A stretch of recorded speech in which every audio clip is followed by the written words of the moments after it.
শুধুমাত্র এই একটি মশলা যোগ করার কারণে আমার হাতের এই মাছ ভাজিটা অনেক বেশি স্পেশাল হয়। সবাই অনেক বেশি পছন্দ করে। এটা খেতে অনেক বেশি মজা হয়। তো প্রথমেই মাছটাকে আমি এপাশ ওপাশ ভালোভাবে কাচিয়ে নিব। এভাবে মাছটাকে কাচিয়ে নিলে মাছের ভেতরে মশলা খুব ভালোভাবে ঢোকে, এটা খেতে মজা হয়। তো কাচিয়ে নেবার পরে এবার আমি মাছের গায়ে লেবু আর গোলমরিচের গুঁড়া ভালোভাবে মাখিয়ে নিব। এটা মাখিয়ে নিয়ে এবার আমি একটা মশলা তৈরি করে নেব।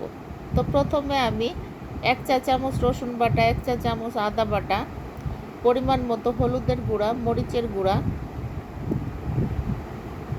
হাফ চা চামচ ধনিয়ার গুঁড়া, হাফ চা চামচ ভাজা জিরার গুঁড়া আর 1 টেবিল চামচ তান্দুরি মশলা।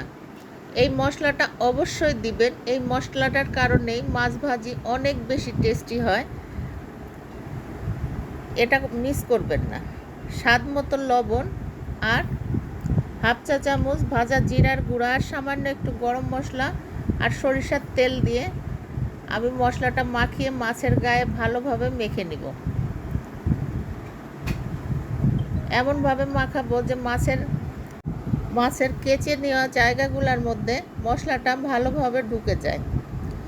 তো এরপরে কড়াইয়ের মধ্যে সরিষার তেল গরম করে মাছটাকে আমি লো হিটে ভেজে নিব। এটা হাই হিটে ভাজলে মাছের গায়ে লেগে থাকা মশলা পুড়ে যাবে, খেতে ভালো লাগবে না। তাই আমি লো হিটে সরিষার তেলে ভেজে তুলে নেব।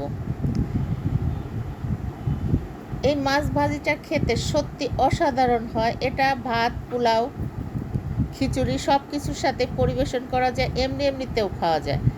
তো একবার আপনারা অবশ্যই এভাবে বাসায় ট্রাই করবেন। ধন্যবাদ সকলকে সাথে থাকার জন্য। আল্লাহ হাফেজ।